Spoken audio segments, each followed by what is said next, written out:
কি গো, তুমি এখনো বসে আছো? অফিস টফিস যাওয়ার চিন্তা ভাবনা নেই না? আজ তো সানডে। ও, আমি তো ভুলেই গেছিলাম আজ সানডে।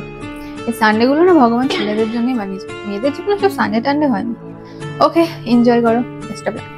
এখানে আমি কোথায় কোথায় তুমি খুঁজে বেড়াচ্ছ। তুমি না কথাটা ঠিকই বলেছো, সত্যি মেয়েদের কোনো সানডেই হয় না। আমি না একটা চিন্তা ভাবনা নিয়েছি, এবার থেকে আমার যখন সানডে থাকবে একবেলা আমি ছুটি কাটাবো, একবেলা তুমি ছুটি কাটাবে। কিন্তু তোমার চুলটা আগের থেকে এত সুন্দর হলে কি করে, ইউজ করছো তুমি? এটা যখন আমার অতিরিক্ত হেয়ার ফল হতে শুরু করলো, এই সময় আমার এক বান্ধবী আমাকে সাজেস্ট করে অ্যালপস গুডনেস রোজমেরি ওয়াটার। আর এটি আমি লাস্ট 12 সপ্তাহ ধরে ব্যবহার করছি। আর তার মধ্যে আমার নতুন বেবি হেয়ার গ্রোথ হয়েছে। স্ক্যাল্পে হালকা করে স্প্রে করে হালকা হাতে ম্যাসাজ করে নিতে হবে, আর ধোয়ার কোনো প্রয়োজনই পড়বে না, কারণ এতে তেলের মতো কোনো চিটচিটে ভাবই নেই, একদম ওয়াটার বেসড। ভারতের একমাত্র ক্লিনিক্যালি প্রমাণিত রোজমেরি ওয়াটার, যা হেয়ার ফল রিডিউস করে 3 গুণ এবং হেয়ার গ্রোথ করে মাত্র 12 সপ্তাহে। পেয়ে যাবে তোমরা পার্পেলে, আর তাছাড়া প্রোডাক্টটি ভিডিওতে ট্যাগ করা আছে।